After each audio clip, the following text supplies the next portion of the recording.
Olá, acadêmico. Tudo bem? Hoje nós falaremos um pouco mais sobre a inadimplência, que é um conceito mais amplo do que a simples falta de pagamento ou quebra de contrato. Por exemplo, você sabia que o aumento da inadimplência afeta diretamente os bons pagadores? Isso porque a inadimplência pode deixar um financiamento ou empréstimo mais caro ou até mesmo pode impossibilitar que pessoas ou empresas adquiram financiamentos por terem um perfil parecido com o perfil inadimplente. Na outra ponta, pessoas e empresas que estão inadimplentes têm muita dificuldade de conseguir novos financiamentos, até que quitem suas dívidas.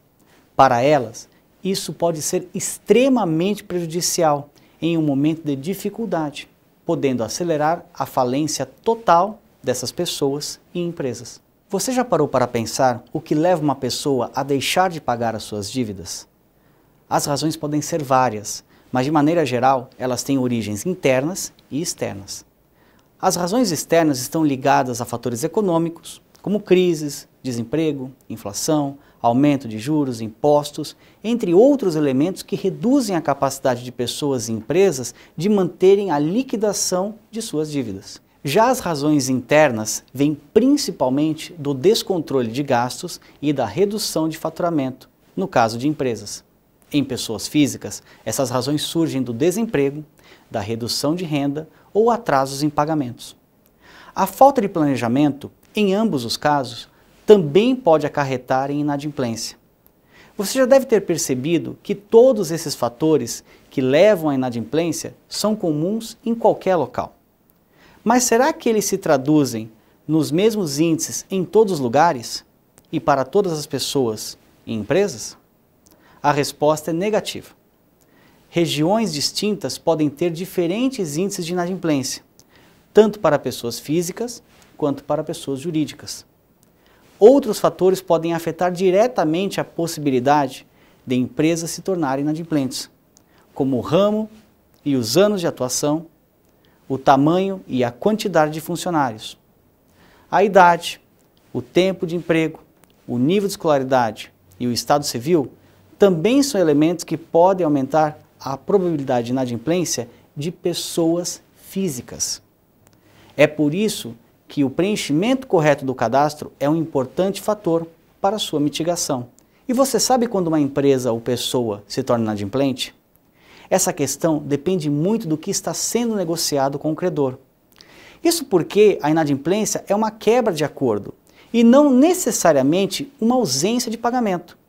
Se você vai atrasar um pagamento, mas avisa antes ao seu credor, ele ajusta o recebimento para daqui a uma semana. Você não está inadimplente, apenas atrasou o pagamento e obteve uma prorrogação de prazo. Uma vez não cumprida a promessa de pagamento, o tomador é considerado inadimplente. A partir daí, ações de cobrança são feitas pelo credor. Normalmente, a primeira fase de cobrança é amigável. Ela é feita por meio de ligações, envios de carta, SMS, e-mail e outras formas de contato na tentativa de que o devedor faça o pagamento de sua dívida, sem a necessidade de bloquear o acesso ao crédito deste cliente. Quando as tentativas de cobrança amigável falham, o cliente é incluído em listas de proteção de crédito, como o Serasa e o Boa Vista, mais conhecido como o SPC. O nome inadimplente fica gravado em uma base para que outras empresas e bancos possam ver que a sua empresa ou você mesmo são devedores. Normalmente, a dívida permanece na base de dados desses sistemas por até 5 anos. Após esse prazo, ela é considerada sem efeito ou caducada. Mas durante esse período, as empresas podem executar a cobrança judicial. Nesse processo, o pagamento é cobrado na justiça e alguns bens podem ser tomados como forma de quitar parte da dívida. Para finalizar, reflita comigo. Como evitamos a nossa empresa ou nós mesmos de entrarmos em inadimplência? Nós vimos que esse processo de inadimplência não é algo que simplesmente acontece. Ele é a união de diversas decisões e fatores externos que levam a um momento em que a pessoa ou empresa simplesmente não consegue mais honrar as suas contas. Agora vamos ver 5 dicas para evitar inadimplência. A primeira delas é planejar com antecedência as despesas da sua empresa. Evite estoques excessivos, pois eles geram custos altos e representam menos dinheiro em caixa.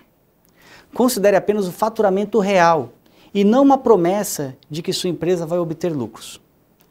Tenha alguma reserva financeira destinada a momentos de dificuldade, como queda de faturamento, grandes compras ou mesmo alguma situação em que você precise fazer um investimento ou cobrir uma possível perda.